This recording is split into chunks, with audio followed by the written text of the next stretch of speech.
Piip, piip, piip. Raittiusuutisista. Hyvää alkuiltaa. Hyvää alkuiltaa. SAK ilmoittaa lakkojen loppuvan. Aiemmin tällä viikolla SAK:n puheenjohtaja Jarkko Eloranta kertoi tiedotustilaisuudessa lakkojen loppumisesta.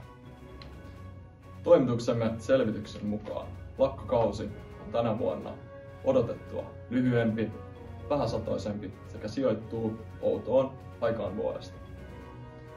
Lakkojen loppumisella odotetaan olevan vaikutusta hallituksen toimiin. Tätä yhteyttä Raittiusuutisten toimitus ei kuitenkaan täysin ymmärrä. Helsingin seudun ympäristöpalvelut on tiedottanut veden saastumisesta. Tästä johtuen esimerkiksi Otaniemen alueella on voimassa vakava keittokehotus. Kenttäreporterimme Iiris Leino on paikan päällä kriisialueella. Kiitos Akusti ja Aaro. Olen saapunut kriisialueelle. Nyt mennään katsomaan, mitä mietteitä uhreilla asiasta on. Miltä keittokehotus tuntuu? Pahalta. Tuntuu samalta kuin tappio Fifassa. No siis kyllähän se nyt tosi pahalta tuntuu. Se tuntuu siltä, kuin menisi kotiin ja siellä ei ole ketään ja on ollut raskas päivä ja ei oikein tiedä, miten enää toimia ja tarvitsisi jotain siihen lähelle. En mä pysty tähän. Mitä vesi merkitsee sinulle?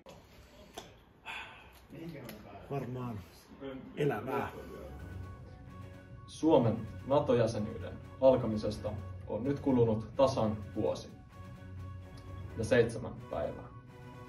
Puolustusliiton tuomien hyötyjen lisäksi jäsenyys on tuonut mukanaan myös huolestuttavan OTAN-ilmiön. Mutta onko tilanne yhtä vakava Naton suurmaassa Yhdysvalloissa? Amerikan kirjeenvaihtajamme Sam Mountainman kertoo lisää suurehkon vesialueen toiselta puolelta.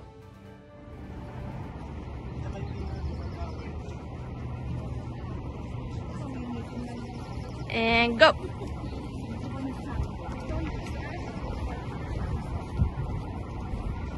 It's pretty far away, I can't hear. Oh. What language are you speaking? Can you come? Oh, welcome to sunny California. We're here at Santa Monica Pier. So I'm representing Polytechnic and Raitius Seura here.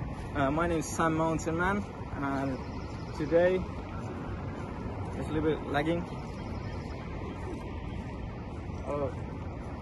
Can you hear Otaniemi? Aika synkältähän tuo vaikuttaa, Akusti. No, onneksi vesiviikon sää näyttää paremmalta. Selma, kerrotko meille lisää?